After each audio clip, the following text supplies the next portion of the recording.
Sim Racing League action as we welcome you to live coverage of the Daytona Duels to continue NSRL Speed Weeks to begin season number 2 at the World Center of Racing, Daytona International Speedway. Good evening, friends. Marty Tagawa with you. We are so glad you could join us. Qualifying currently now underway. We are about to see times go up on the boards here. And we'll see the first time up here right now. Tyler Isley with a 49.94, but you see the time starting to pour on in. Paul Brigoli goes to the top. Don't forget the top 2 in qualifying. All the spots there are locked in. David Smeal Jr. goes up to second quick. Steve Stripmatter rolling down the back straightaway as Jimmy Barr goes to 6th quick on track. Drivers only with 1 lap in qualifying.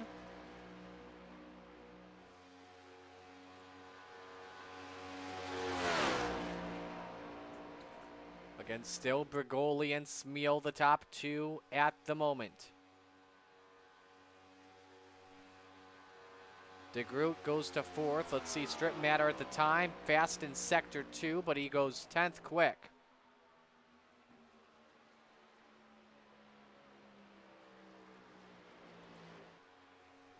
James Miller in the 18 coming off of turn number 4 with his first lap. Let's see where he clocks in.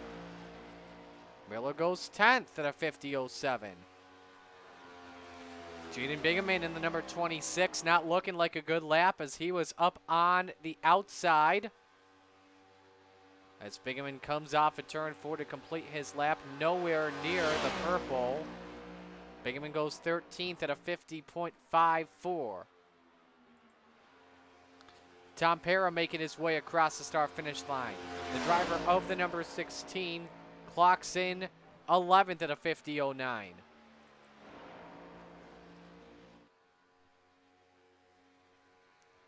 Brian Wiggins coming off of turn 4 to complete his lone lap and his return to competition. And Wiggins at the line goes 13th at a 50.16. Ryan Chapman in the elevated motorsports speed demon number 7 taking time. But we may have a quick time alert. Robbie Bice, the quickest of everyone in sector number 1. We'll watch his lap. Chapman's time across the line. About to find out where he goes. 49.972, good for 5th. Still Brigoli and Smeal. Let's see if Robbie Bice has a pole lap. Purple in all sectors, and he goes to the top. 49.84, Salter 49.85. We have a new front row at the moment. Brian Wiggins goes across the stripe. That's his second lap, though. Here's Stan Mayberry to the line. He goes 4th, 49.91. Halfway through qualifying at the moment. Here's Dylan Hastings in the number 3.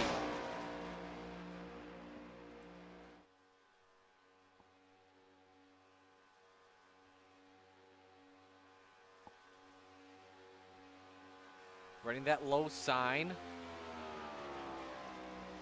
Top speed about 180 into turn number 3.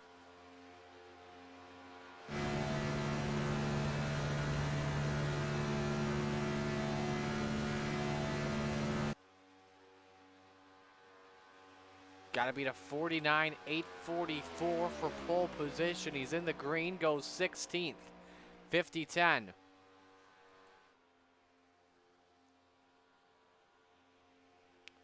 So Mark Sikosi now takes to the track.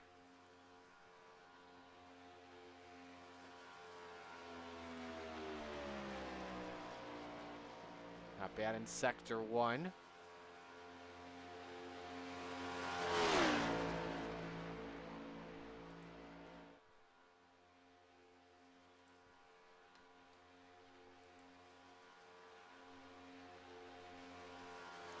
Off the corner for Mark Sikosi, coming to the line. Sikosi clocks in at 12th at a 49.99. 3.5 minutes to go in qualifying, and here's Patrick Gentner off of turn 4, a little loose off the corner. We'll see where he clocks in. First start for Patrick Gentner as he goes 5th quick. Nice lap, 49.91.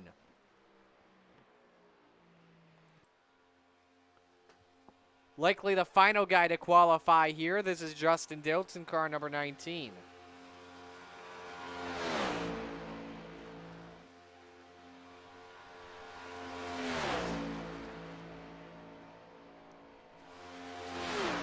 Down to 177 miles an hour. Utilizing the high side. A lot of different lines depending on how your setup is for qualifying. Hopefully Dills knows that this is only one lap. Gets it down to 176, then back on the power. This could be a tough one here for the driver of the number 19 as he comes across the line. Dills clocks 22nd at a 50.18.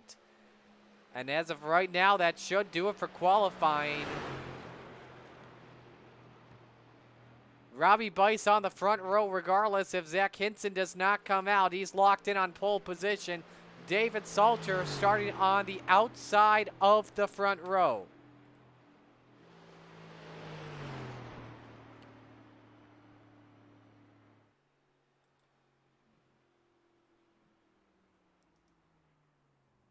And so we will bring in Robbie Bice here. Robbie Bice, you are on pole position for the Daytona 300. Congratulations, man. How does that feel?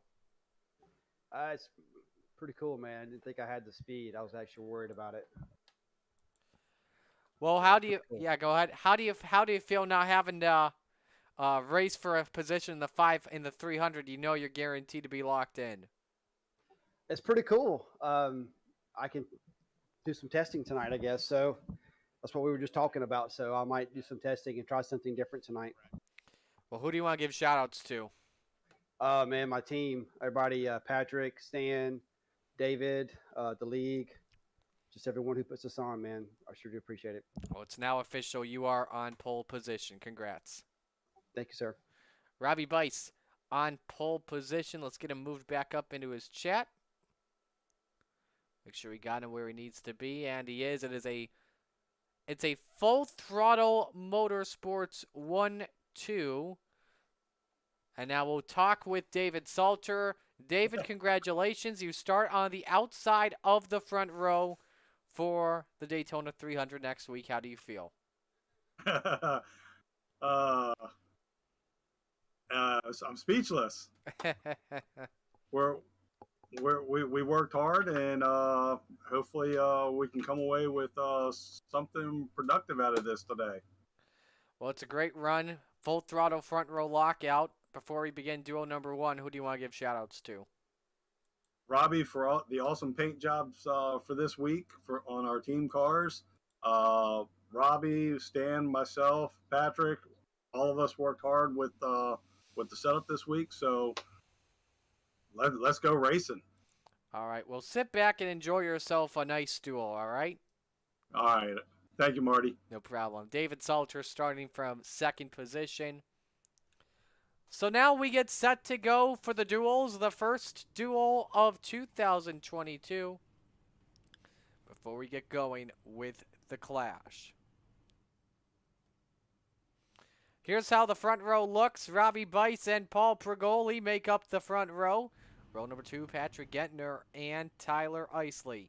Ryan Chapman and Kyle Milliken in row number 3. Mark Sikosi and Jimmy Barr on the 4th row. Row 5, Tom Pera and Landon Lacey. Row 6, Brian Wiggins and Briggs Swope. That's how the field lines up.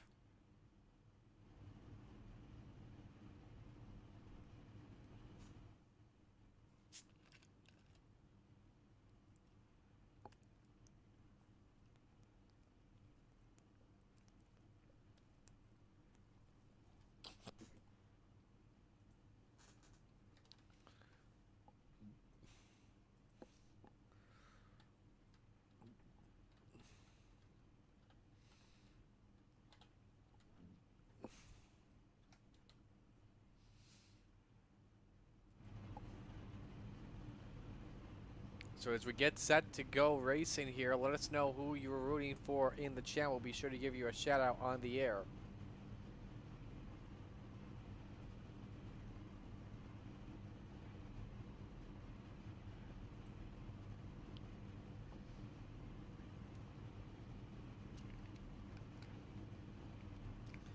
So we have one guy to grid up in here, and that's Jimmy Barr in car number 60. Let's listen to the radio chatter before we go green. If there's a single car spin and you're already at the back, there's a chance I don't give one to you, but still expect it either way. But other than that, though, good luck.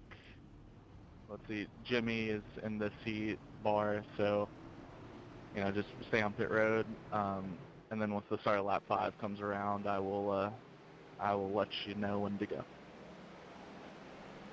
So as the field rolls off here for their lone pace lap, take this opportunity to give you our weather report here. 72 degrees is the track temp. It is partly cloudy outside, 68 degrees in Daytona Beach, Florida. Just past 7:12 p.m. iRacing time. As we get set to go under the lights, we know Robbie Bice starts on pole position.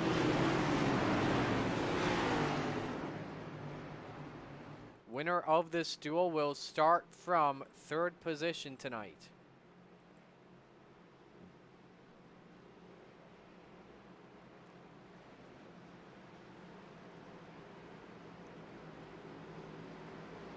So 11 drivers will take the green flag. Jimmy Barr will have to wait until lap 5.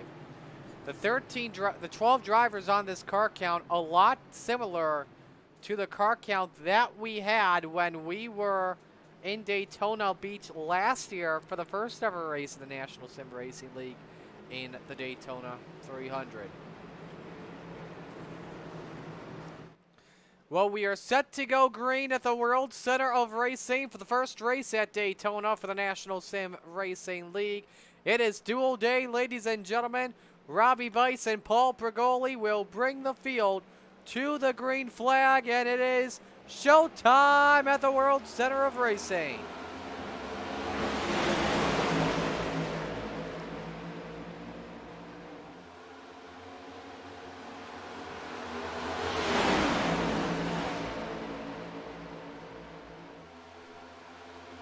Two by two in turns 1 and 2. Robbie Bice comes out with the early lead.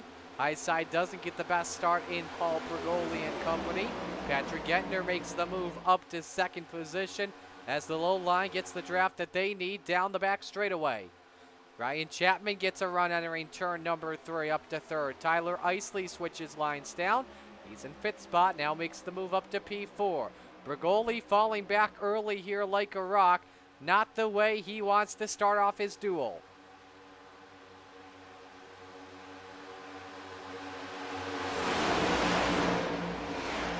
So turn 1 and lap 1 is in the books, and Robbie Bice leads the opening lap, and I don't think we have a big surprise. A choo-choo train is starting to form up here. This is something that we have normally seen, and this is something as well that we should be expecting for the duel tonight. Drivers just playing it safe, just trying to learn how their setup is. Outside of practice, this is the first time drivers have taken their car in a race session.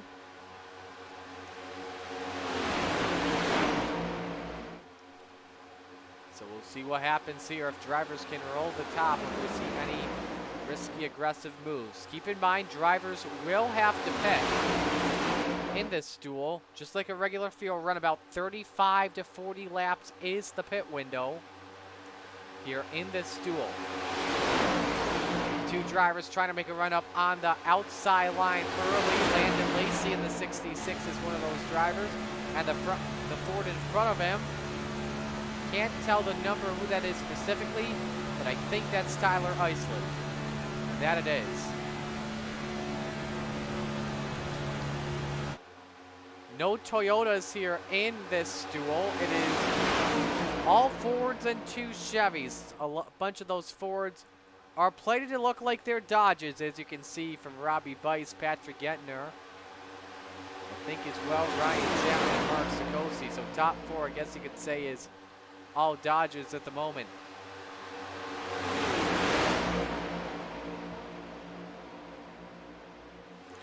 Tyler Isley in the 17, one of our finalists in the Championship 4 last season. Finished in 2nd spot in the Championship 4. Ended his season right. Didn't end his season the way he wanted to, but had a good season. 2 wins, including the defending winner in the Daytona 300. Also won the World 325 last season. And he's trying to see if that whole line, that high side can work. The 7 of Ryan Chapman decides to go up, but he knew he was expecting a bump draft from Tyler Isley.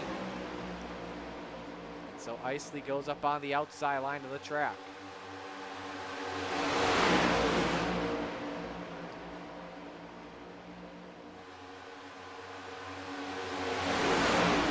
Some drivers playing it safe in the back of the field. Brian Wiggins has lost the draft of the leaders on the tie number 1 as he plays it safe. Tom Parra, the caboose of this pack at the moment. So he's playing it safe. It is Speed Demon number 16 machine.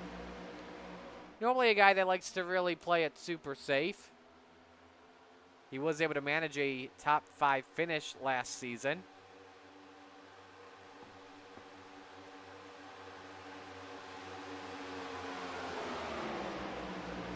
Bice so far has led all 5 laps in this early running. I'd like to welcome Charles Group. I want to say his, I'm not going to say the last name. I want to welcome Charles Chapman for the FTM Full Throttle Motorsports team. Very popular team in the series. They've got 4 drivers: David Salter, Patrick Gentner, Robbie Bice, Stan Mayberry. Once again, they had a front row lockout with Salter and Bice for 300. Bice and Gentner working together here early. Currently 1-2 in the going. Right on board with the 6. You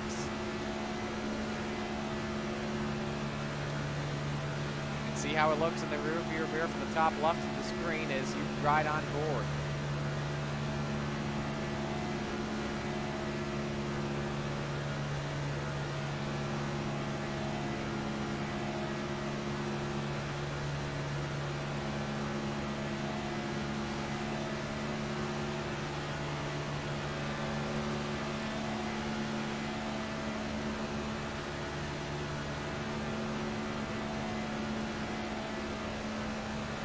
Top speed in the draft, just about 190 miles an hour.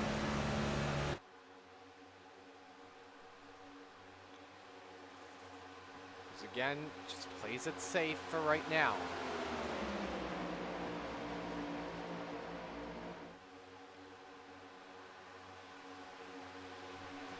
There is a competition yellow that is set for lap 20.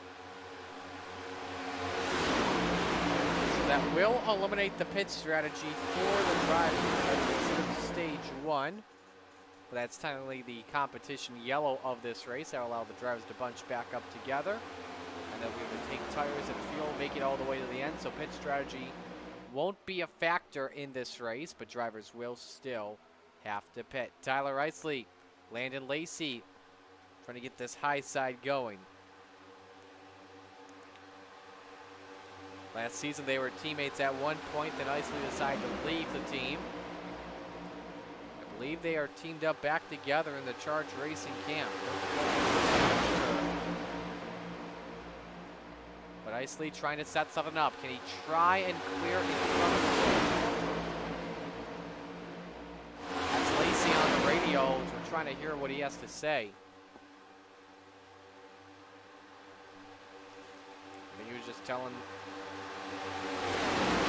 Isley don't stay up, and look at this. Lacey down on the bottom. Isley currently no man's land. But Lacey gives Isley room, so they're now up into 7th and 8th. Biggest mover so far to begin this duel is Mark Sikosi in the number 22, also a Championship 4 driver from last season. Mark finishing off the year with, if I recall correctly, 2 wins and a win at Myrtle Beach, also a win at Talladega. His major issue, though, was saving tires last year.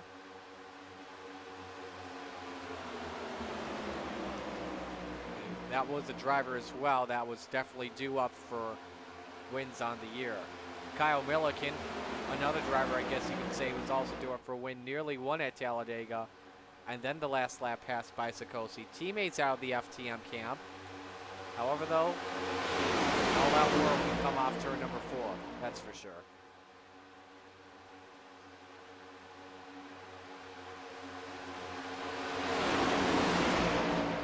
So Robbie Bice, Patrick Gettner, Ryan Chapman, Mark Sikosi, Kyle Milliken. That's your top 5 at the moment. We'll go side by side for the first time tonight. Stay with us.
Welcome back to the live coverage here of the Duels at Daytona for the National Sim Racing League. So glad you could join us here on this fine Wednesday night, first broadcast of the season. We've got 36 straight weeks of coverage, non-stop. No off days for drivers. However, though, when it comes to the National Sim Racing League, if you are brand new, definitely other work situations, work health situations, vacation, absolutely understandable. So a rule is in place. You have to make at least half of races in the regular season. So 13 races in order to be considered a playoff eligible driver, and of course all the standings work in the way of NASCAR. We've completed 14 laps at the moment. No change amongst the top 5 since we were last with you. Good race for you at the moment. Let's talk about while we're at the schedule throughout the year. We've got a lot of big races coming on up to the season. You know, we've got Five Flags Speedway on the calendar. Amongst the new tracks, Five Flags Speedway for the Pensacola 200. North Wilkesboro Speedway for the Wilkes 200. That will be a fun one. We go to the Bristol Dirt for the first time ever for the Derby 150. Should tell you, by the way, that we also have the Randy Lynn 200 at Rockingham. That's going to be happening May 25th. The Wilkes 200 is on June 29th. The Dirty 150 at Bristol on July 15th. The Mosport 250 at Canadian Tire on August 3rd. So don't miss out on that. That should also be a good one to watch out for. Our All-Star race this season is at Daytona. However, though, we won't be on this version of Daytona. We will be on the Legacy version with all the rough bumps. That's right. I'm looking forward to that one. I love that track, especially when it comes to especially when it comes to driving like one of those classic 1987 cars.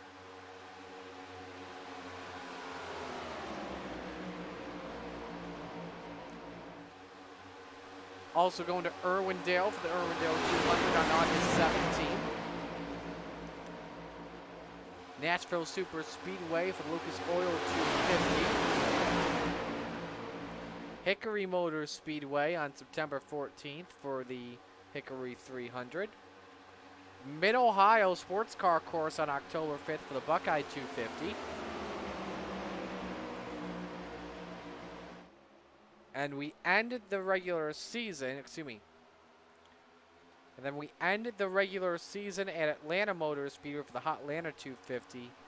And hopefully by the time that comes, we have the new version of Atlanta. 2 drivers decide to pit, Landon Lacey and Tyler Isley. And I like this decision because with 2 laps to go, the competition yellow will come out. Pardon me, with 3 laps to go, the comp yellow will come out. So a good idea for the drivers to take fuel and 4 tires because they will not go a lap down at all. They will be able to stay out and assume the lead. They'll take fuel only on this stop. They'll come out once again working together. The playoffs this season are the same as NASCAR's. Darlington, Kansas, and Bristol for the round of 16. Texas, Talladega, and Charlotte for the round of 12. Las Vegas, Homestead, and Martinsville for the round of 8. And I believe it's the first time NSRL has gone to Miami. And then the championship race is at Phoenix.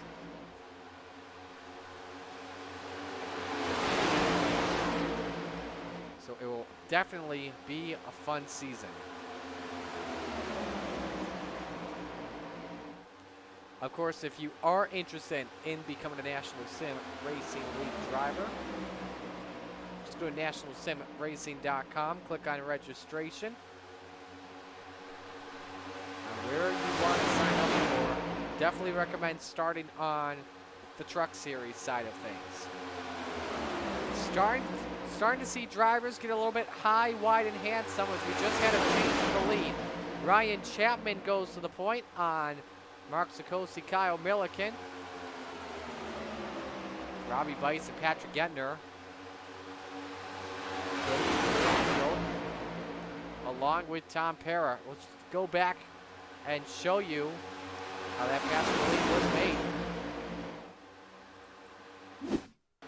made. Chapman up on the outside and just got a huge run. Let's show you the pass for a second as well while we're at it. They decide, along with Milliken, to shift up high.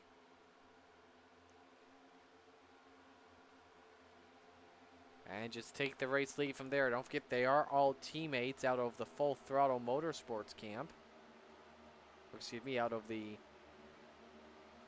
Affordable SEO Racing camp. And we're under caution. Competition yellow is out as we have completed lap 20. So Ryan Chapman is the race leader. We'll step aside for our first break on full screen as we'll have pit stops coming up shortly. Stay with us at Daytona.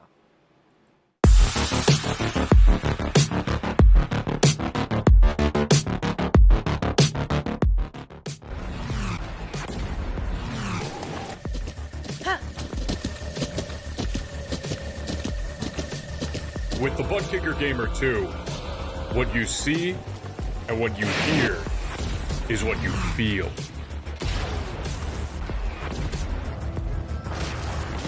Butt Kicker. The future is feeling.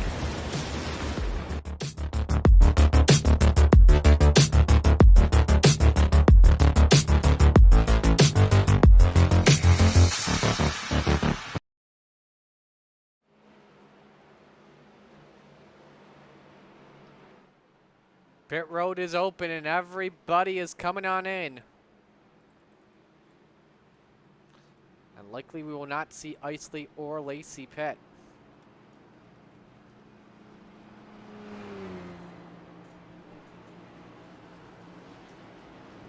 You see them moving up to the grid. They stay out. You'll see the pit time on the bottom of your screen.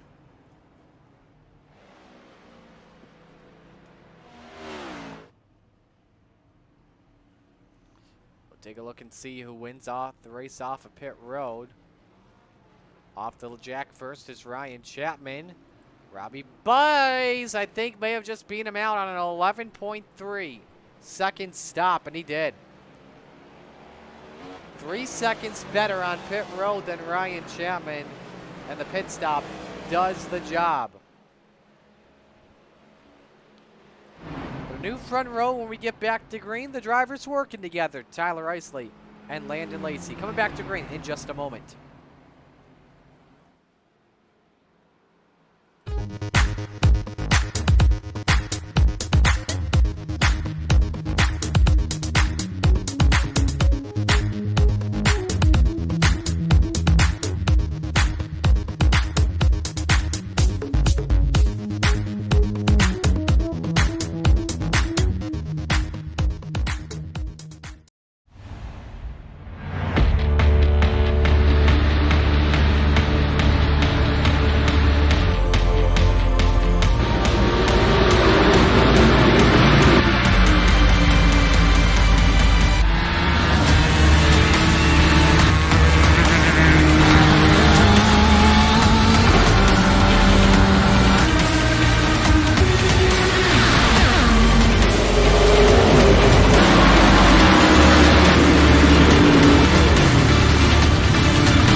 With the Butt Kicker Gamer 2, what you see and what you hear is what you feel.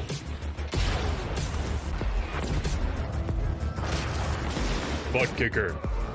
The future is feeling.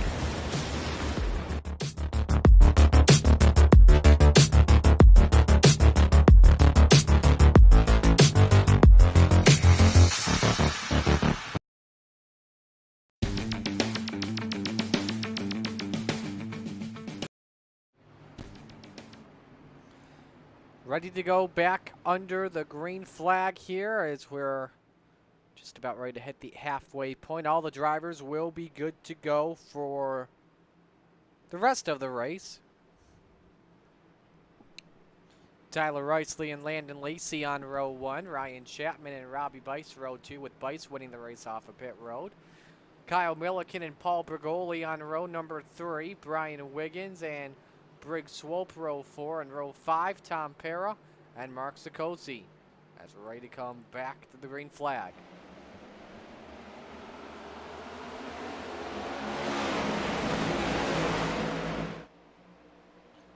And there you see instantly Isley with the cut down in front of Landon Lacey. So they'll go 1 and 2 and work together. Jimmy Barstow 3 laps down at the moment. He was the one to receive the free pass.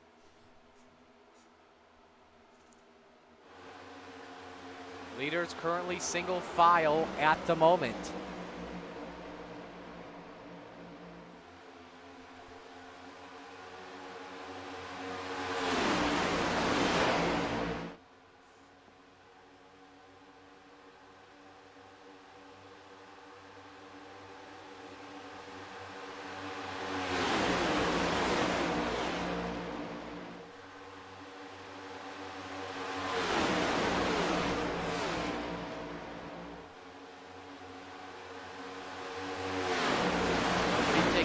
Big risks, but we do have a 3-car breakaway between Isley, Lacey, and Bice. That'll be interesting to see how that works out.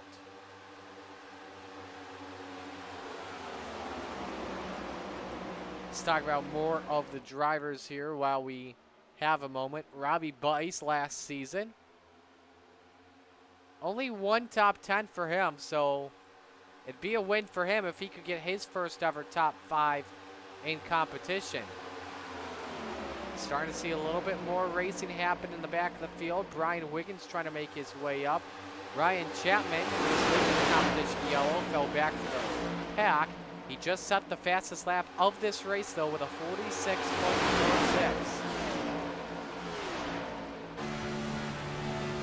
Right on board him, and he's working with the Dodge in front of Sikosi. Just look at that speed, nearly 200 miles an hour. If he slingshots to the inside, I think he could have hit it.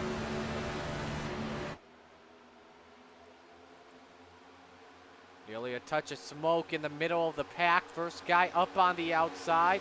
That is Milliken, the Oberon Arrow number 10. But he'll lose one dance partner. Inside goes Bergoli for 5th. And that could lead to another breakaway. This time be amongst. So Bergoli is up in 5th. I think the pass was made on Milliken, and it was. We start to see a move amongst the outside. That's Barr in the 60. That's a lap car. Look at the run he gets. And he had to get on the brakes. That'll allow the high side to get a run.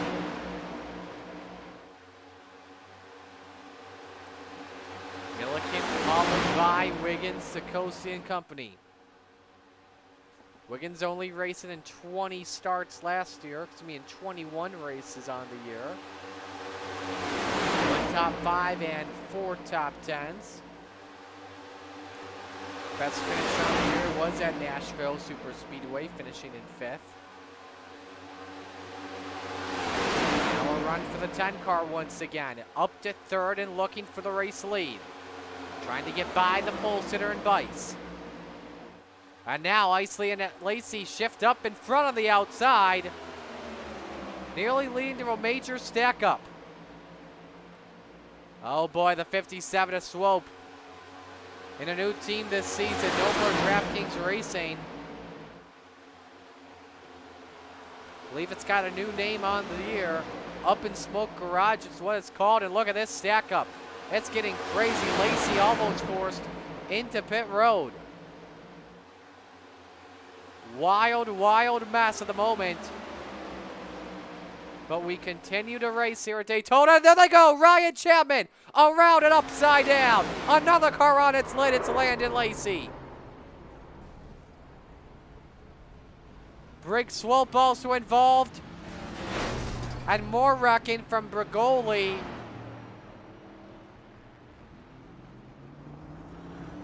You just knew it was coming once the drivers got a little bit too antsy. Or was he not clear?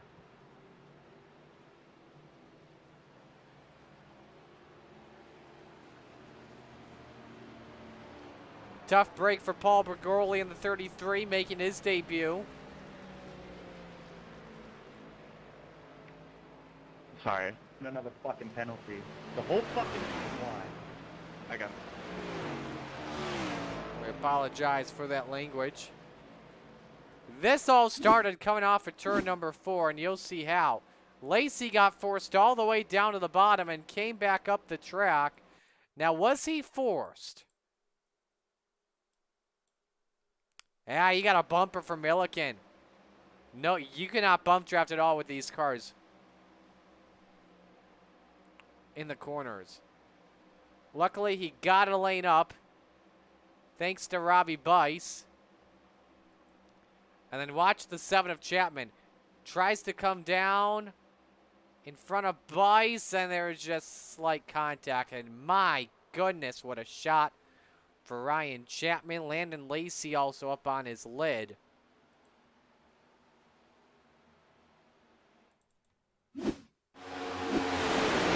This is in real time. That is a head-on impact at around 190 miles an hour.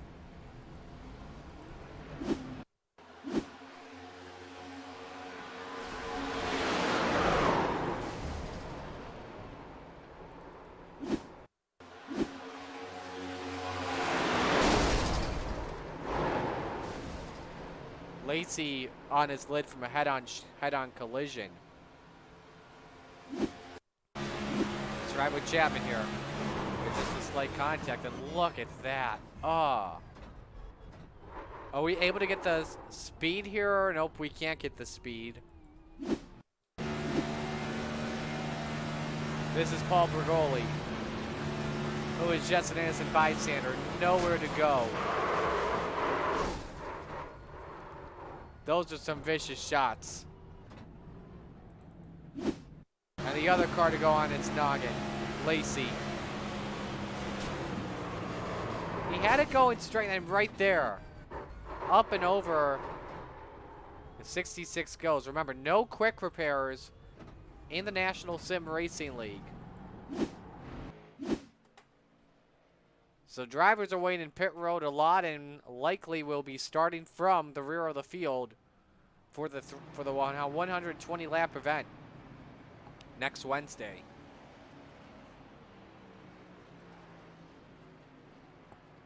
And that is a tough blow. And that puts, I think, 8 cars on track now at the moment. And that it will. While we're at it, as we have 20 laps to go. Putting us on lap number 30 of this race. We will step aside. Nope, we're going to stay right here with you.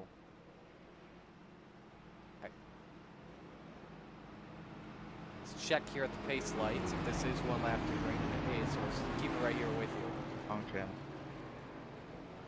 Sorry, I'm in the pace here. I'm taking the inside. Again, any language, we apologize for it. Leader taking the inside.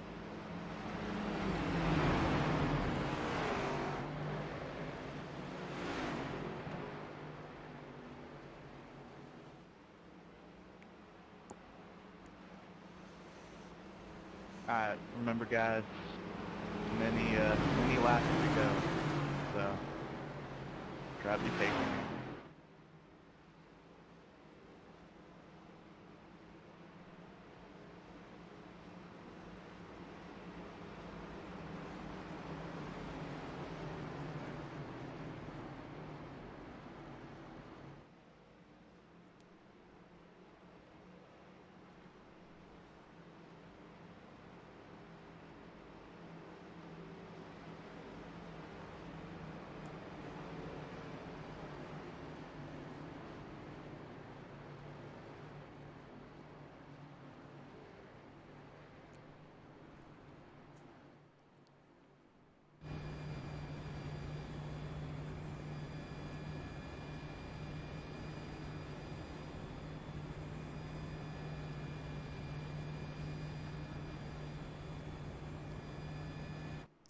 Set to go back to green. Isley and Milliken on row number 1.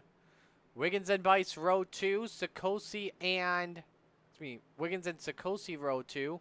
Bice and Para row 3. Gentner and Swope row 4. Those are the only drivers that are currently left in the race as we're back to green.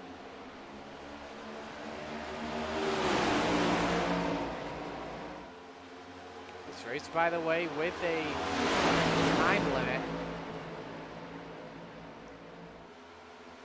So we'll make it to an hour. We'll make it over an hour, that's for sure.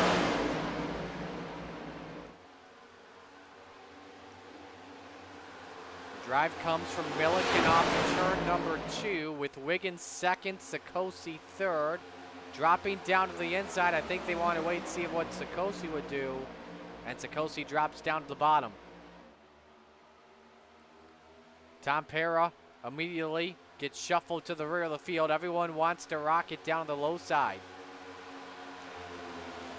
All depends with these cars where the momentum is. You know, it can sometimes be on the low side. Sometimes it can be on the high side.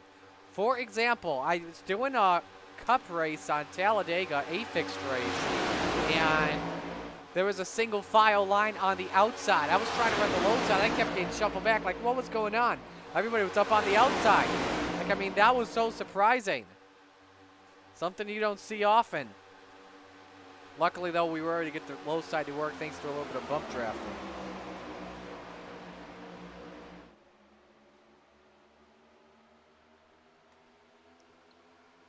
So Brian Wiggins up there running in second spot with a great car at the moment.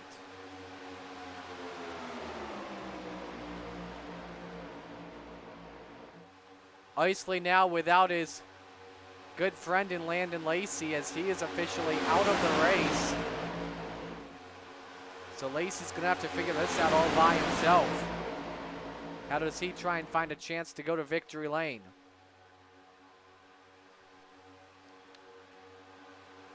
Briggs Swope in the 57, trying to jot out of line.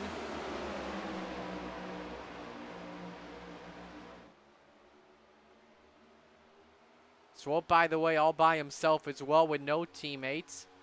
Preslar, DeGroot, and Strip Matter are in duel number 2, which is coming up later on.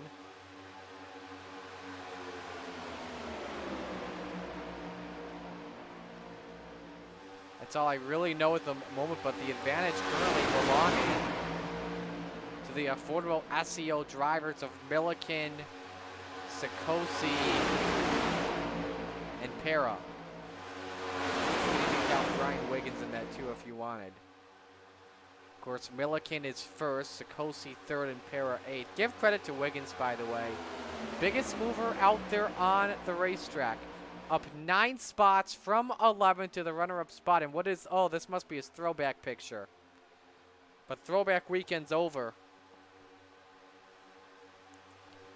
Who's your pick to win? We got 15 laps to go and 8 cars with a chance to win this one.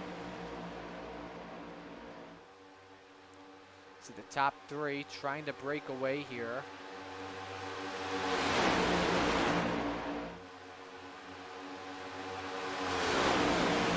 When we went to the next gens at Daytona, it was a race that was very tough to pass. We did not have a last lap pass in the Daytona 300. Tyler Isley led at the white flag and led at the checkered flag. But keep in mind, that package was matched with what the Gen 6 Super Speedway package had with the Super Speedways. It was completely low line, single file. Anytime you were up on the outside, nothing was working at all. Now the package has been updated to reflect what it's using now today, which is, I mean, it's still 550 on the super speedways, but a lot better racing, and you can actually make that high side work. We learned that when Ryan Chapman took the lead here at Daytona, and we learned that last year at Daytona when Sikosi got the slingshot to pass Kyle Milliken for the race win. Of course, Milliken does not want to deal with that once again, but as we come into these final few laps, do you want to be in the lead or do you want to be running in second spot? Personally, if it were me, I'd want to be the car running in second because I would be able to lay back, I'd get the draft to get the faster speed, I'd be able to make my move, and I would not have to block. I'd rather be playing offense than defense. You know, like they say, offense wins races and defense wins you championships. We're going to step aside here and go to break. We're going side by side once again. When we come back, we are taking you to the finish here at Daytona for Duel 1.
9 laps to go here at the World Center of Racing. Don't forget, Duel 2 is coming up in just a matter of moments.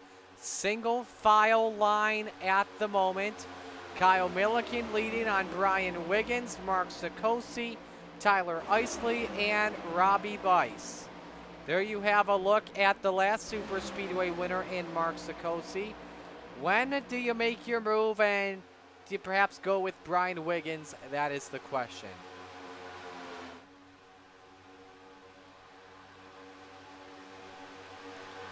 It will be even more interesting to see who decides to make the first move. You see Brig Swope tried to get up there on the outside.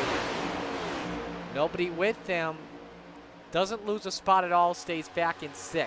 Patrick Gender is out of this pack. He's in 8th. Got to give him credit for how long he stayed at the line. He's got right side damage from being in that first yellow with Ryan Chapman, Paul Pergoli, Landon Lacey, and Jimmy Barr.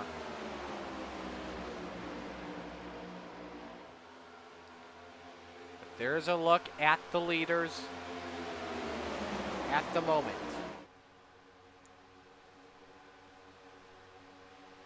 Seven laps to go.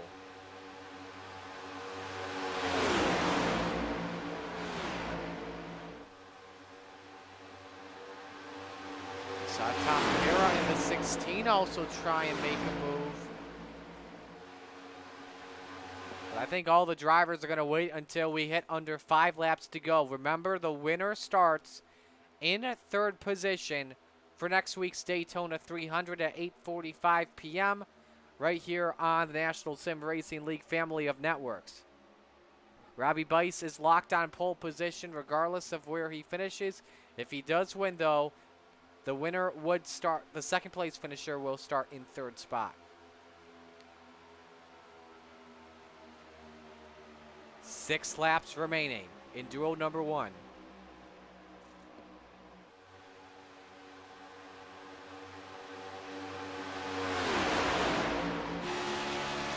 What are you thinking for Kyle Milliken in the car at the moment? From this point on, not only am I focused on, I'm focused mostly on the mirror at the same time, because we get to a situation where we've got under 5 to go, and somebody's up on that outside. Do you try and block, or do you stick with the tied car of Brian Wiggins? It's a throwback car, actually.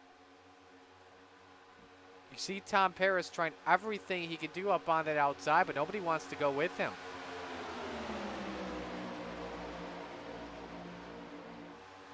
At this point on, it seems like it's a game of chicken. You don't really want to make the first move here. But if that first move starts to work, you see Para behind. Still trying what he can do to try and make a pass stick. But the more New York native doesn't really have some help. Oh, he's got to run. He has got to run. Gets by Robbie Bice. He's got no help, though. This because he's got nobody helping on the outside. He may fall back unless his teammate can get up to Mark Sikosi. Let's see if that works out. But Para's blinking. Oh no! Bice goes around along with Para. Damn it, motherfucker! No, now we've got the caution out. Wasted. And Bice is not happy. Regardless of that, Robbie Bice is on pole position. But this race just changed a ton with 4 laps to go. We are headed into overtime for Duel 1. The pole sitter cannot be happy at all, that's for sure.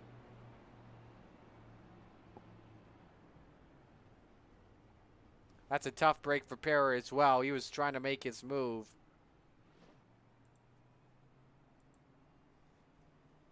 And nobody would go with him. Here's how it looked from the aerial shot. Gotta give credit. Para had a huge run. Just hooked Robbie Bice. Man, Bice's car, I thought he was going over. That's a hard lick. It's like when Kyle Busch took that lick on the final lap in the 2009 July race. Let's watch again here from that same angle. Man, all 4 tires off the ground.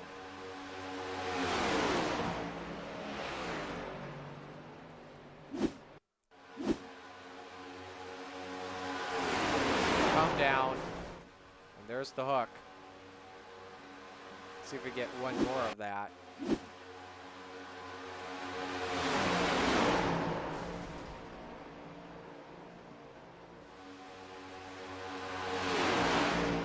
Don't have a good angle on that side of things, but here's the onboard we have with Robbie Bice. He is just an innocent bystander. All of that. Hood flaps did its job.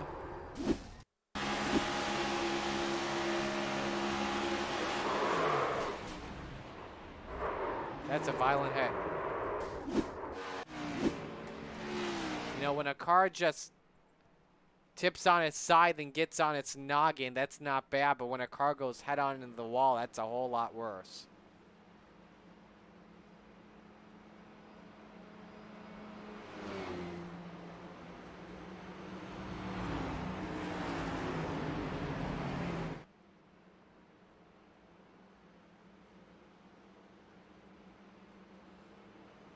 So now, ladies and gentlemen, we are headed into overtime in the National Sim Racing League.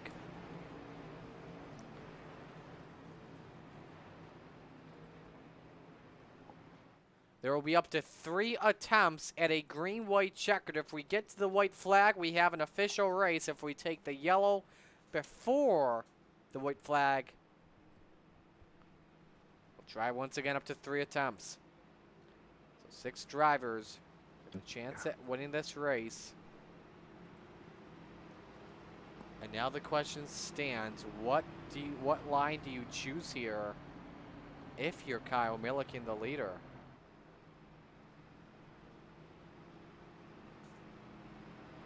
Pair are back on pit road. Lights are off.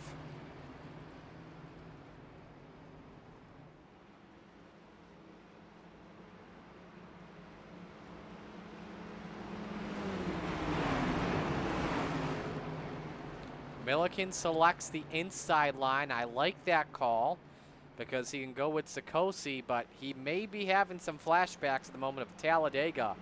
Because last time we went to a super speedway, Sikosi was behind Milliken. Sikosi made a last lap pass, but I think Sikosi may help out Milliken, just push him to the window. Just give him his money back after what went down.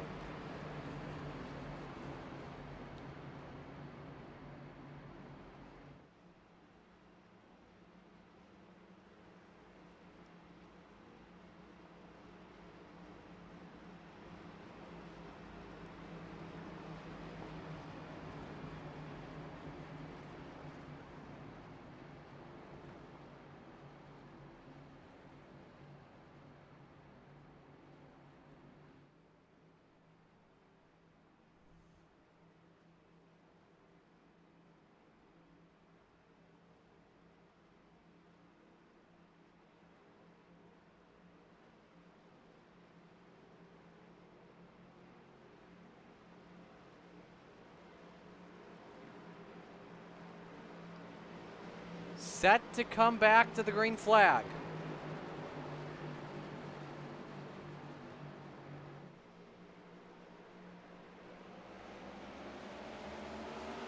First attempt at overtime, 2 laps to go. 6 drivers with a chance to win it. Wiggins fakes the cut down low. And now he does, up in 3rd.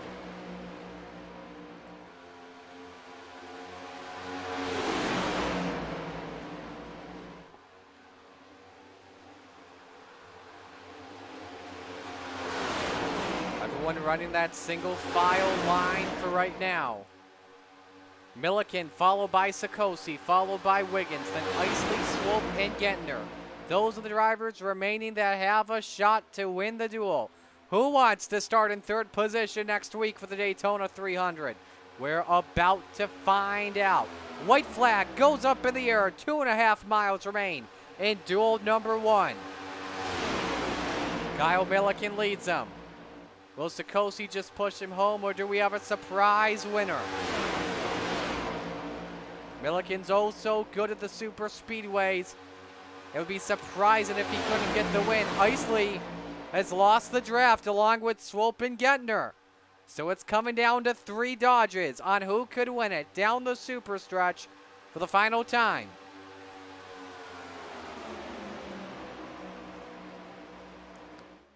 Sikosi fading back just a little bit. Same with Wiggins. Here they come off of turn number 4. They see the checkers. Sikosi tries it once again. Wiggins goes with him. Milliken, 3 wide, coming to the line. It's Sikosi.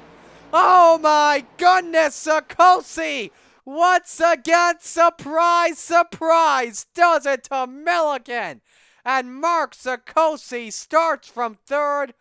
Unofficial margin of victory. Good finish, guys. 9 cool. 1,000ths of win, a Mark. second. Oh, man, you hate to see it. Let's watch that final lap. 3 wide, coming to the stripe. And look how close this is. Wiggins took a shot at it.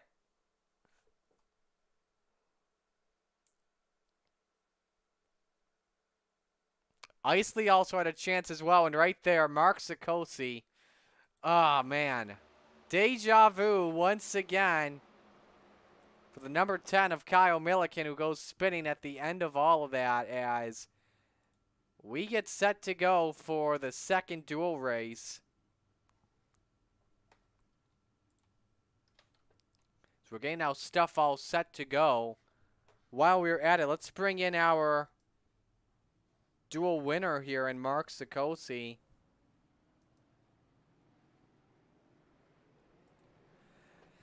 Mark, that was a fun duel to the end. Just take us through that final lap and your plans. We saw you fading back in 3 and 4.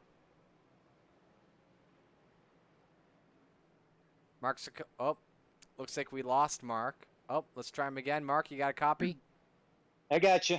All right, walk us through that final lap. We saw you fading back in 3 and 4 to try and get a run on Milliken.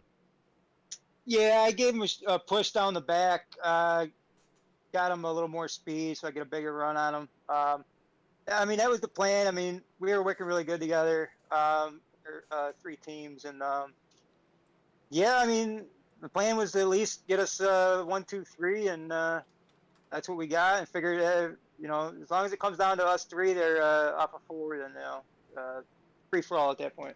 Were you thinking, though, about repaying the favor after you beat him to the line at Talladega? I was, but I mean, it's a dual race. It's not really, doesn't mean a whole lot. If it comes down to it at Daytona, I might stay with him. Well, a nice run here real quick before we let you go. How fun was that 3 wide finish to the end? It was pretty fun. I thought me and Milliken made contact. We watched the replay back, and apparently I just felt the air when he come up there. I didn't know we were 3 wide until after we got, well, I guess as we were coming to the line, I seen somebody sneak under Milliken, but yeah, it was pretty cool. What do you want to give shout-outs to real quick? I got to give a shout-out to our teammates, Kyle Holden, Zach Hinson, and then we have Ultra Motorsports guys, and then the Elevated Motorsports guys. We're working really well together. We had a little alliance going, so yeah. All right, we'll let you go, man. Great run tonight. Thanks, buddy. Mark Sikosi starting from 3rd position as we are green for duel number 2. Immediately down the super stretch, it's David Salter that comes out with the run on David Smeal Jr., followed by Alan Crowell. Kyle Holden up there in the 4th position.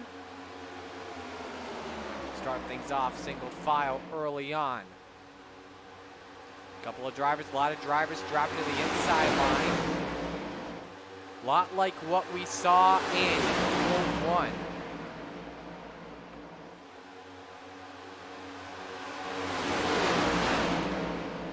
Top 3 currently single file in Salter, Smeal, and Crowell. Salter out of the Full Throttle Motorsports camp. Good battle for fourth behind them with Kyle Holden and Dylan Hastings. Kyle Holden out of the Elevated Motorsports camp. They've got that good little partnership with the Affordable team. Of course, no Affordable drivers as they were all in duel number 1. Hastings trying to get a little bit of a nice push coming from Justin Dilts, the number 19. We've also out of the Elevated Motorsports camp, and he is.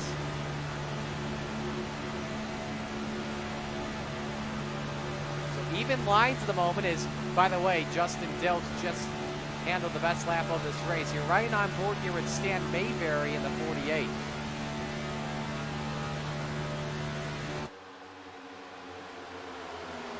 Mayberry giving the push to Dylan Hastings.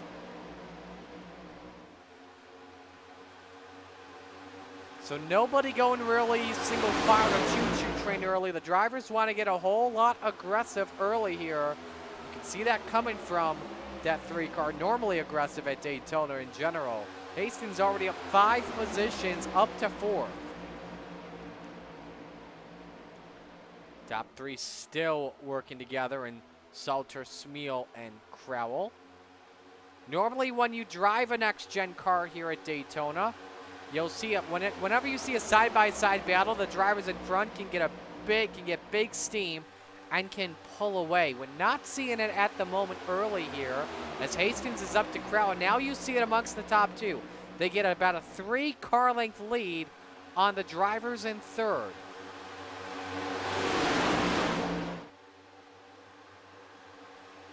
See if that pays out well. Doesn't really for Hastings as Crowell gets back up to the rear bumper. Justin Dilts, by the way, back down on the inside line, currently in the 6th position for right now. You see Mayberry in the 48, side drafted early. You don't see that a lot on super speedways early on. We have a 50-lap show like this.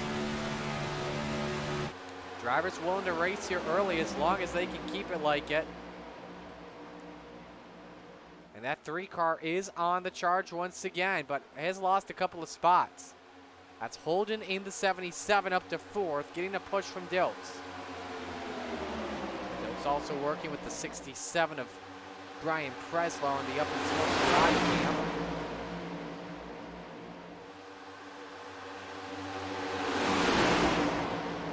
Zach Hinson, by the way, we can tell you did not take the green for practice, qualifying, or racing in general. As you see the field of 12 storming off of turn number 2. 3 cars working on the high side. You see them on your screen. That's Jaden Bingaman, the last car on the outside, making his first start, along with Mayberry and Hastings. See what Bingaman can do on that outside line. You see a gap starting to form. 2-car breakaway between Salter and Smeal. Look at the run by Hastings. Got the outside momentum and decides, I'm done with Stan. That 3 car up into 3rd position as he watches a side-by-side battle in his rearview mirror. But Mayberry starts to get a little bit of a run in 1 and 2. And there's another guy up on it outside. It's that 51 of Steve Stripmatter in the BP car.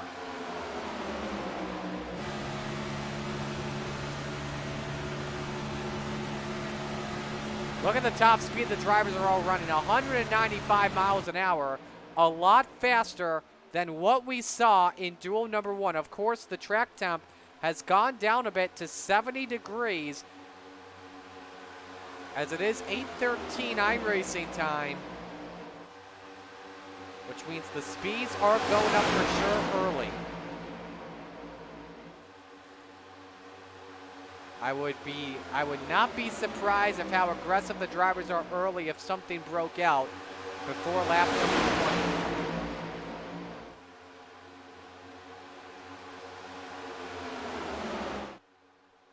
And now a big line amongst the high side.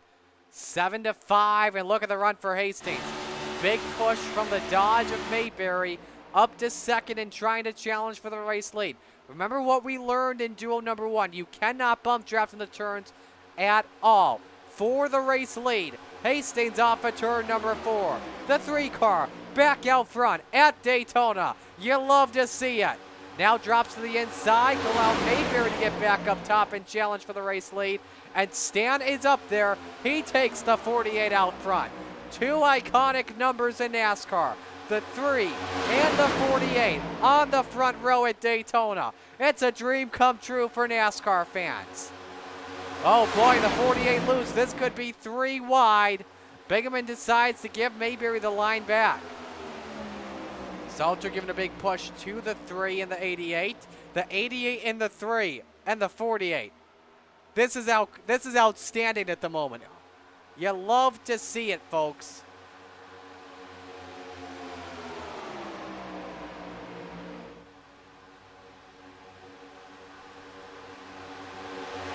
By 2 at Daytona, pace laps at speeds of 190 miles an hour. Don't forget competition yellow at lap number 20, where drivers will have to pit without question. Remember, we saw Isley and Lacey pit before pit road was closed. Could we perhaps see it once again? Look at the push Jaden Bingaman gives to Stan Mayberry. The 40, I'm very surprised he dropped down to the bottom. Opens the door for the 26, who is up 11 spots already.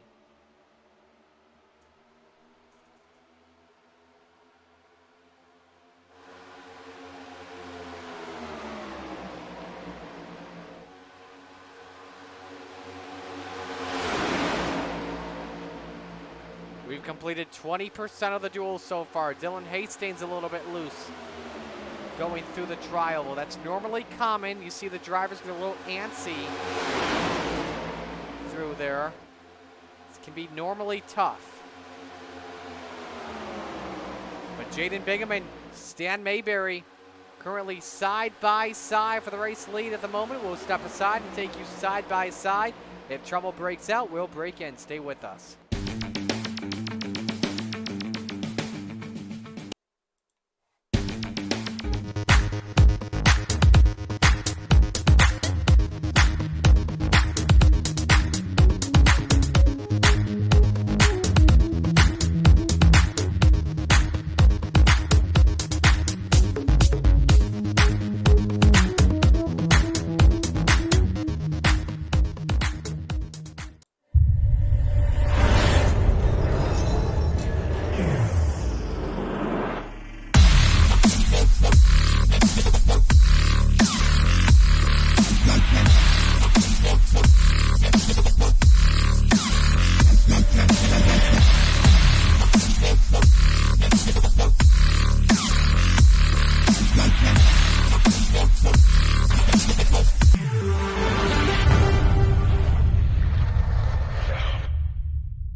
Back here at the World Center of Racing, we have completed 13 laps so far. The racing's starting to get a little bit calmer. Stan Mayberry leads, Dylan Hastings, David Salter, and David Smeal, a 4-car breakaway. As a good battle for 5th breaks out here. Jaden Bingaman on the clear on Alan Crowell. See if we can find to the last pass for the lead while we were away, and we do have it here for you. Jaden Bingaman on Stan Mayberry. And then Mayberry had the answer back. The low side was working a whole lot better. Watch the 3 car here of Hastings, who gave a big push in the corners. The high side lost its momentum. It was right there.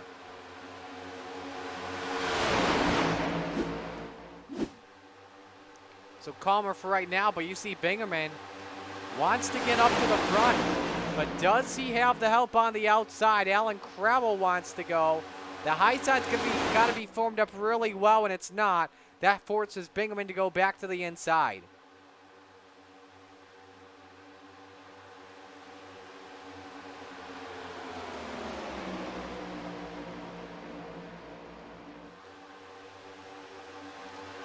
Don't forget, comprehensive caution at lap number 20, so 5 to go before the yellow comes out. David Smeal trying to get up there on the outside. No bump draft from Bigman until right there. You can't do it in the corners, or else you could get turned around. Let's see if they get a run on the top 3. They're formed. They just can't get the toe off of Salter. We'll have to get back down to the bottom. Don't bump draft Bingaman. Don't bump draft. He lets off. Deltz thought about bump drafting as well. Let's see if Bingaman decides to go up top. Same with Smeal, and they don't.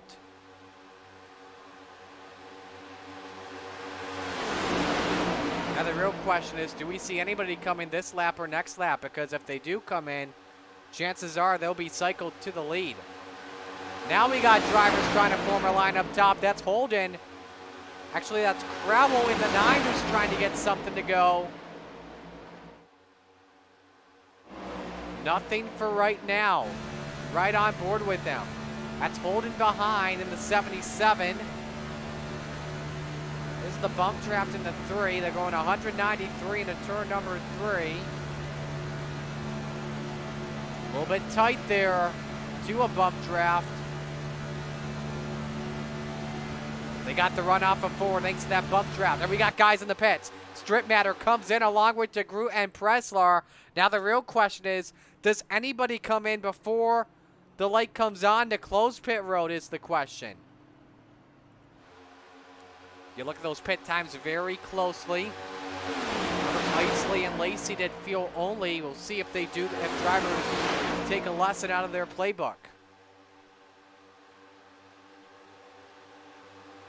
Pitting right now. Strip Matter, they both go 10-second stops. And out in front goes Strip Matter over DeGroot and Preslar. It's going to be tough for anybody to come in here. Because if they come in, and nobody will come in. Because the light is coming on right now to close pit road. There it goes. 2 to go before the comp yellow. And I think Strip Matter, DeGroot, and Preslar made a great move in case these drivers decide to wreck. But they are single file at the moment, so I think they know that they're good to go. Just play it safe for right now. I don't think Crowell wants to play it safe, though. Up to the outside, big bump draft from Holden. Oh my goodness, oh no! Oh no! Lap traffic.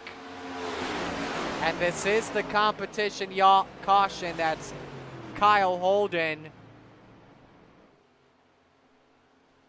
And I'm trying to see who the other car is.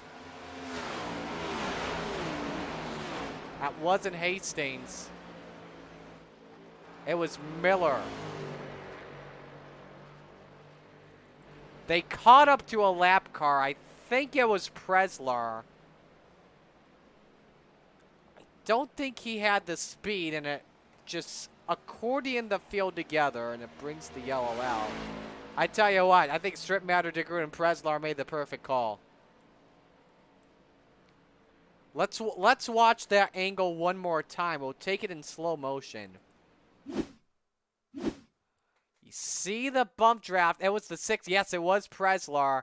And Holden made the wrong decision to go down to the inside. Let's rewind to him. I wish we had a telestrator here for you. We'll take it even more slow. If he goes up to the outside, we are not wrecking at all. They could have just sandwiched Preslar there. Instead, he makes contact with the 3. Deltz gets a piece of it, and just nowhere to go is Miller. I think Dilt's got a piece of that too. He saved it. Ugh. Yuck. And you can ride on board here with Holden. See that? Bad choice. Bad lane change. Completely bad. And he pays the price. That's not even Preslar's fault at all. He was staying in the middle groove. There was completely enough room for the high side. And Holden just makes the wrong choice.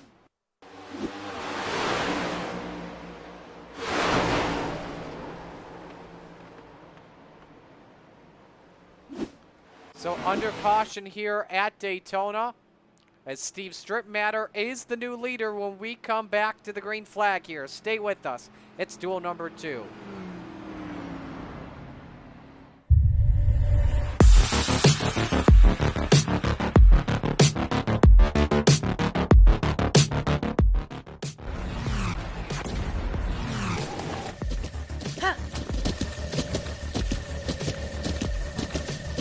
With the Butt Kicker Gamer 2, what you see and what you hear is what you feel.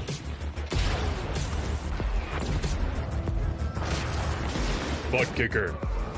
The future is feeling.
And welcome back here to Daytona. We are set to go back to green. Don't forget, live coverage of the Daytona 300 begins next week. 8:45 p.m. on the National Sim Racing League family of networks. You can watch twitch.tv/Marty Sakala, the National Sim Racing League Facebook page, and youtube.com/National Sim Racing League. Ready to come back to green for the restart. A pair of yellows on the front row in Steve Stripmatter and Don DeGroot. David Smeal and Jaden Bingaman in row number 2. Stan. I think it's a missing man restart here from the looks of it, but you see the top 10. We're set to go back to green here for the restart. All cars are still on track except for Kyle Holden.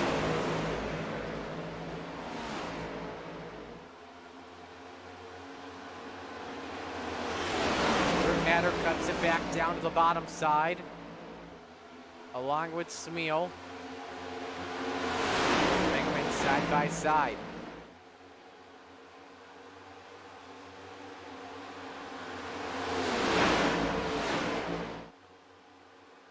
Brian Preslar involved in that wreck, currently 1 lap down. He would be the free pass car if the yellow flew before the end of this race.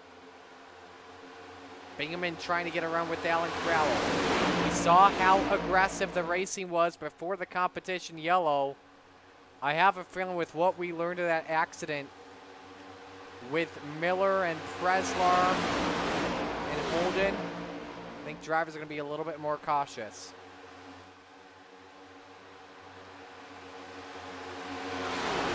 Got to give credit to Duels, who was involved in that accident. He is still cruising along with this lead pack.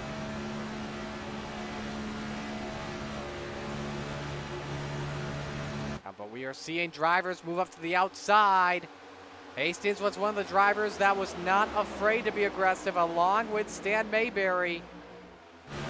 3 in the 48 deciding to go together, but they're losing time. They can't be getting squirrely like they are right now. A close call for Mayberry trying to side draft off the Salter. They're just losing spots because of that.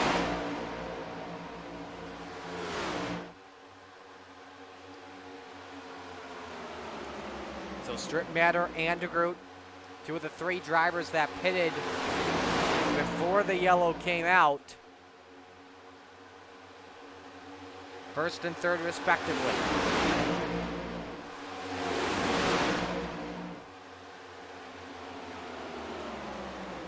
Got to give credit to Steve Stripmatter as well. Last season, oh man, he was so happy. Got the win at a fun race. That's the 88 of Salter. Yellow is out. Why are you? Sorry about that, Justin. And we believe Hastings was also involved in that accident. So in an instant, the second yellow is out. There you see Miller. I think he got more damage in that accident too. I'm not too sure. But Bingaman appeared to have taken the most damage of them all. Take a look here from our aerial shot. Just a simple bump draft from the 88.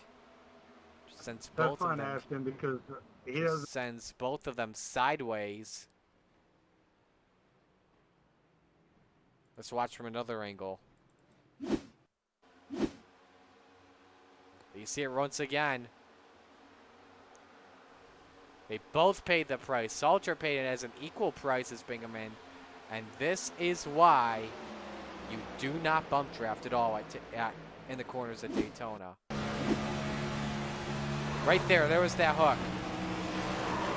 Same thing happened to me when I was doing A-Fix at Talladega. Exact same thing. I think we've got a rear end shot of this on Bingaman's side. There it was.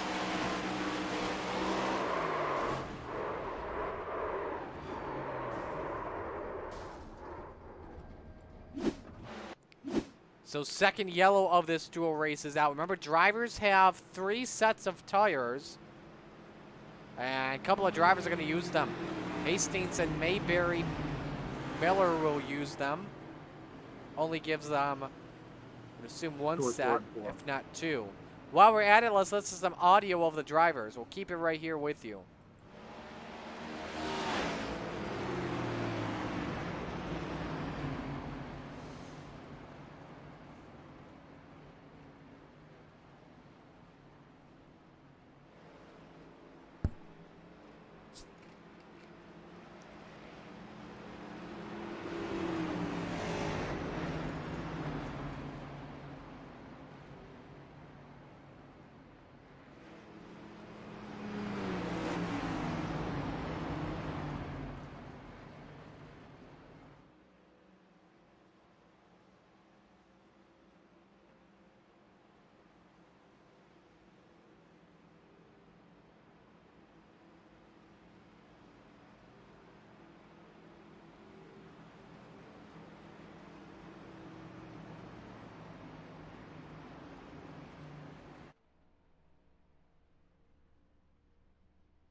Guessing he's taking bottom.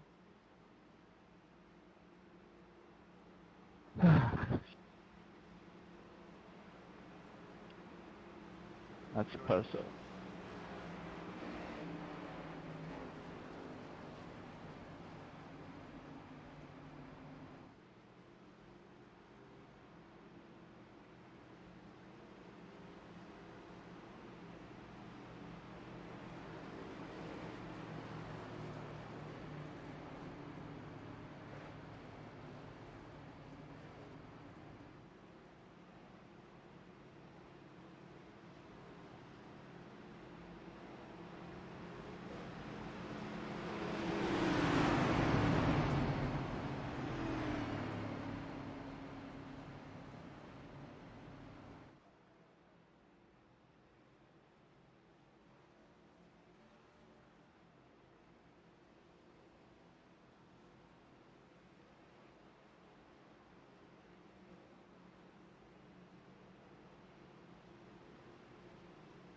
set to come back to green. We will have 22 laps to go, and per our calculations, 7 drivers are still in it to try and win this duel. Steve Strittmatter and David Smeal on row 1. Alan Crowell and Don DeGroot row 2.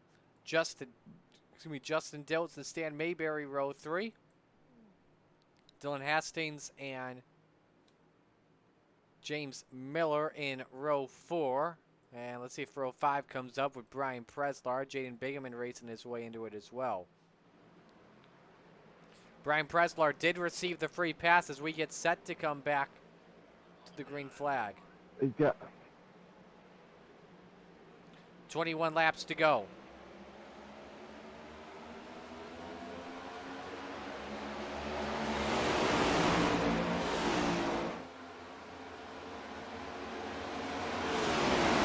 Strittmatter got a really good jump, but was 2 car lengths out in front. Could that be perhaps too far ahead for the 51? Well, him and DeGroot are teammates, and I'd assume the 61 would work together. Got a nice bump draft from Alan Crowell, just exiting turn number 2. Won't get up to the high side, as David Smeal is right there next to the driver of the 9. Crowell out of the elevated motorsports camp, working with Justin Diltz. They are teammates.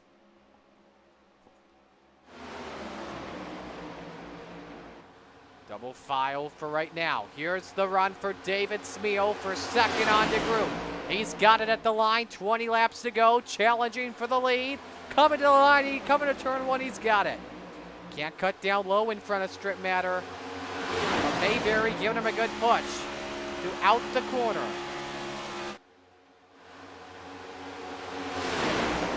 He could cut down if he wanted, but I don't think so. There is traffic ahead, by the way. Keep in mind.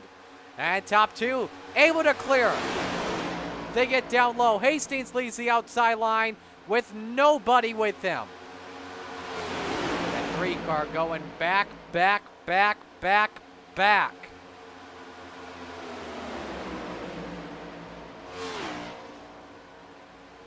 Got Smeal and Mayberry working together. Smeal not on the radio, but I'd assume it's 1, 2, 3, 4 full throttle. 10th place car of Bingaman is in the pits, and now the top 4 have a breakaway. Up on Alan Crowell in 5th. Hastings all the way to the back. Went from like 3rd to 7th in a span of nearly 2.5 miles. Credit to James Miller as well after being involved in the first yellow of the race. Still up there in 7th. Same with Justin Diltz in 6th. So the damage came out better than we thought as they work on the lap car of David Salter.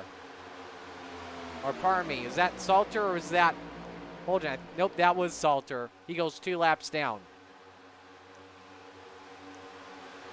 So now we have a single file train. I think this was at the same time as we saw this happen in duel number 1.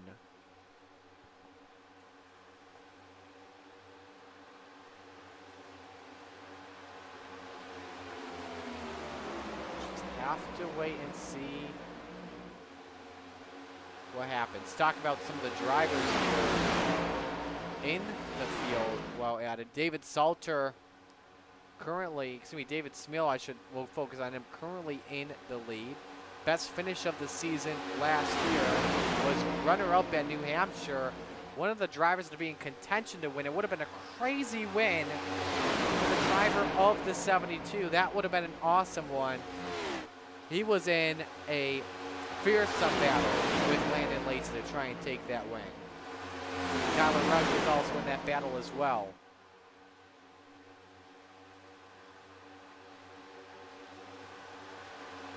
You got Stan Mayberry also up in there, who joined later on in the season.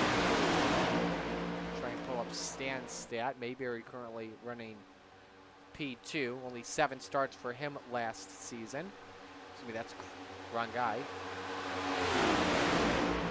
Mayberry with 14 starts last season, only 1 podium. That was a 3rd at Talladega. No, Mayberry is very good here at the super speedways. We already talked about that of Andy Root. Remember Alan Crowell in the 9 won a dual race. He also was the pole sitter for last year's Daytona 300. And he's got company behind him.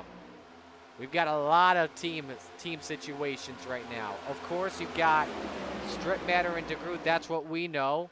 We know Crowell and Dilt. I think Mayberry and Smeal are working with. I don't think so, actually, now that I come to think of it. I think Smeal and Mayberry. Hold that thought. I don't think that they are working together. We know Crowell and Dilt are, and Strip Matter and DeGroot. Do we see perhaps tandeming in the final few laps of this one? We're not too sure what's going to happen here. Got Miller and Hastings, not teammates, battling for 7th on track. That's just going to cost them a lot of momentum as they have fallen back and likely outside the draft. Coming to 14 laps to go. Smeal leading Mayberry, Strip Matter, DeGroot, and Crowell. Take you side by side. When we come back, we are taking you to the finish.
In the closing stages here of the Daytona Duels here at the Daytona International Speedway with 12 laps to go. David Smeal leads Stan Mayberry, Steve Strip Matter, Don DeGroot, Alan Crowell, and Justin Diltz. 6 drivers as of now with a chance to win and start in 4th. Now, there's a couple of things, by the way, that we already know. First off, if we take a look back at what happened in qualifying, David Salter finished in 2nd, which means he's already locked in on the outside of the front row. So that means the winner of this duel will start in 4th position in next week's Daytona 300.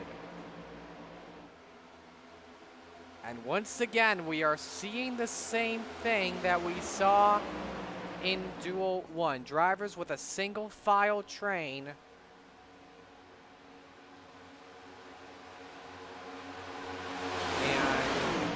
And in a game of chicken, who makes the first move? Do you want to make the first move?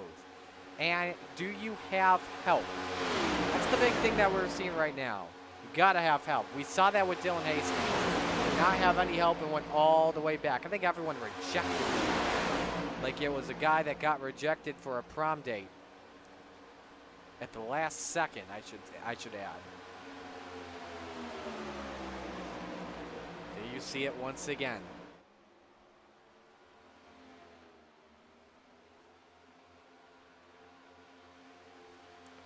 Entering single digits, 9 laps to go. To ride with second place Stan Mayberry.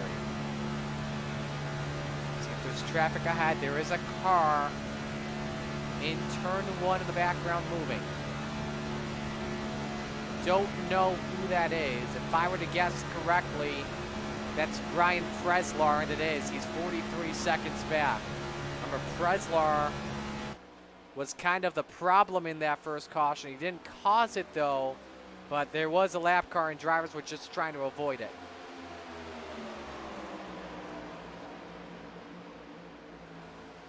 Do we perhaps as well see drivers fade back like we saw what Sikosi did on Milliken off of turn number 4? Once again, I think what we learned in duel number 1, you want to be in second or third at the moment. But right now, you may not want to be third. Strip Matter is fading back 3/10 behind. Looking at it, that's about 3 car lengths back. Look how much time he has lost. Mayberry has given a nice push to David Smeal. There's the gap, and just now the question is, can Strip Matter get a nice push from behind on Don DeGroot to get the nice draft? Staying high. That's Brian Preslar on the radio. Staying high, letting the leaders race it amongst themselves. Does not want to be a factor once again like he was in that first caution. Strip Matter's back up with the leaders. 7 to go. Very trying everything he can, but you just have to imagine his water temps are around 220, 230. If he's using the crew chief app, he is being warned about it.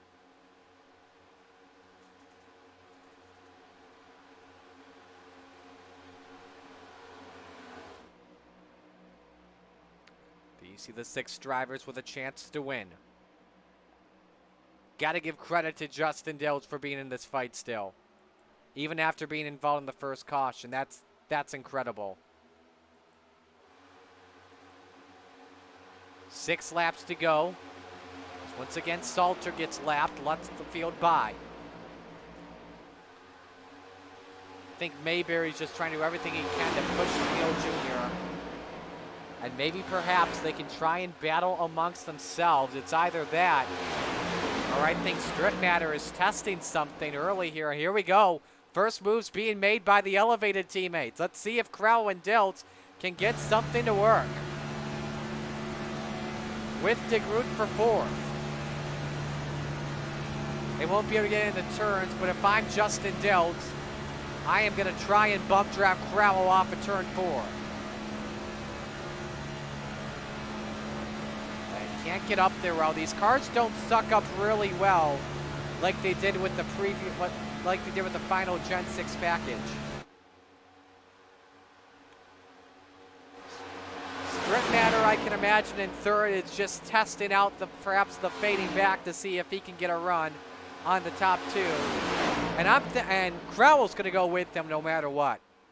We know that's going to happen, but unless Crowell and Dilt can split the guys up.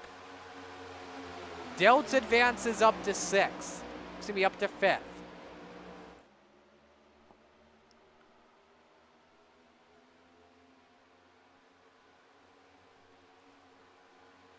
Four laps to go with the line at the World Center of Racing. 10 miles remain. Smeal, Mayberry, or the field. They look like the best drivers here right now in Duel 2, in my opinion. Especially Mayberry, who's been very fast, and not just train racing, but pack racing too. Train racing double file as well. Once again, Crow and Diltz are just trying everything they can do. I don't know if it's going to be enough. They got by DeGroot, luckily. Now can they split that team, perhaps? Delts, can he get down there in time? Crowell trying as well. So they got by one. Does anybody else go for the move on the outside? I don't think so, but now DeGroot's got the toe off a strip matter. That puts Dilts back to 5th.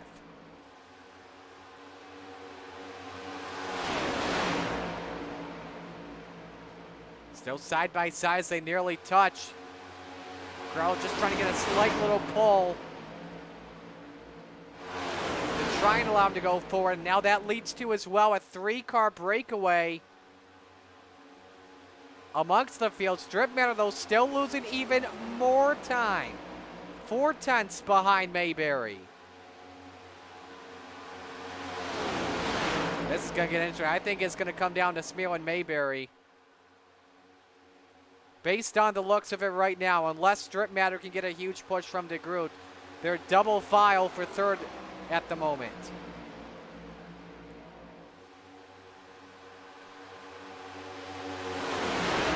Two left. If Dilts wants to be in this race, he's got to do that. Oh, he's got to do that. Oh, my. Bump drought from DeGroot, and somehow he saves it. So now the elevated drivers are back in 4th and 6th. But now can he get a run on Strip matter? They stack up. They fade back. Dilts goes to the outside. Looking for 3rd on Strip matter. This could allow, once again, the top 2 to break away from each other. Oh, and the wall goes Dilts. Strip matter is involved. Can they save it? Around goes Crowell, and the caution flag is out. That is not at all what the top 2 wanted, and once again, we go to overtime. I had my hand on the button, baby. That's all I can say. Come on, Aston. I think you could just sense that was coming with the way they were side drafting and bump drafting each other. Just like that one was a. It wasn't like it was in Duel 1 where the hook happened, but that's just side drafting gone wrong. Let's watch from the aerial shot. Now the question is, who took the worst damage of them all? Ooh, Dilts got it. They all got in it. So I think this is a mono contest. Let's get another shot here for you.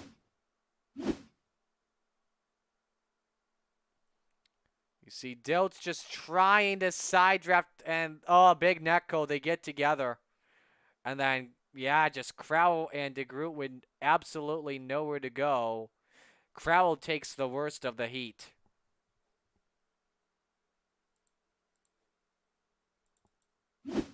I can tell you, Dilts, Strip matter are in the pits.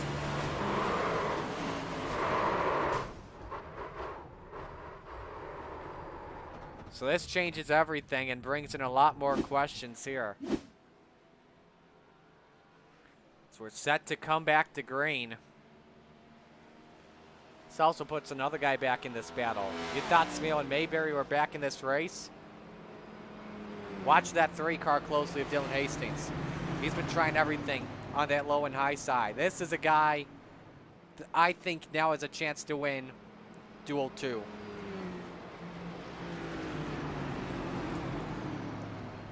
On this restart, I would assume for Smeal that he would take the outside to come back to the green flag, and then Mayberry would let him in. They can push the heck out of each other and then try and win this. Because if you do that, that allows Hastings to have no partner in him pretty much. No draft amongst the guy on the outside. He'd be the first guy on the top shelf. And then if Smeal chooses the inside line, he lets Mayberry take the race lead, which would really baffle me. So we'll see what happens. We got one more angle to show you here of this replay.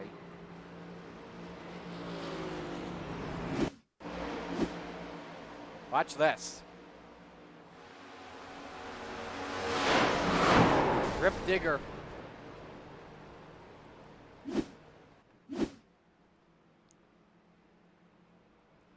DeGroot, let's see here. DeGroot is coming into pit road. I don't think that's a surprise to anyone. But now let's talk about Hastings in the 3. You thought it was over. It was going to come down to the top 2. Now Hastings gets the inside line. But that 3 car is going to do whatever it takes to go to victory lane.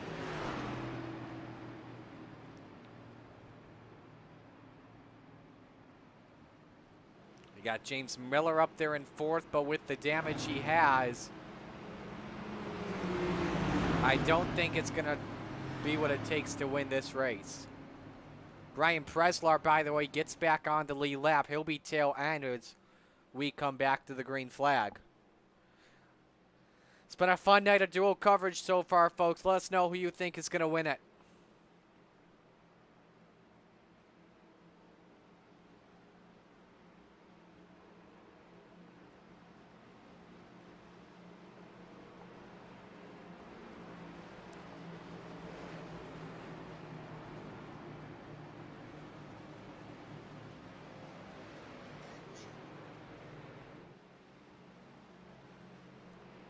Lights are off the pace car. We are going back to green this time.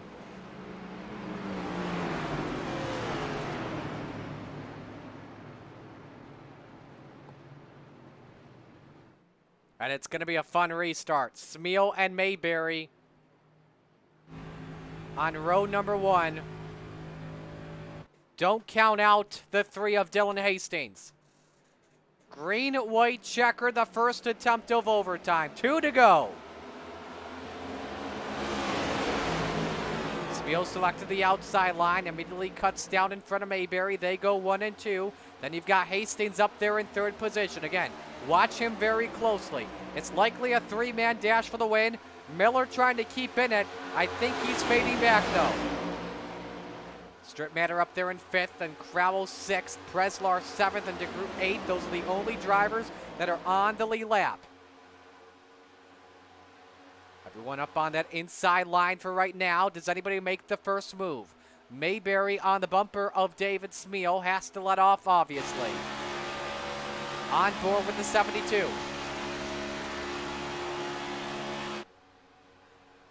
White flag in the air on the last lap in duel number 2. Does Hastings take a shot at it? Do the top 2 stay together until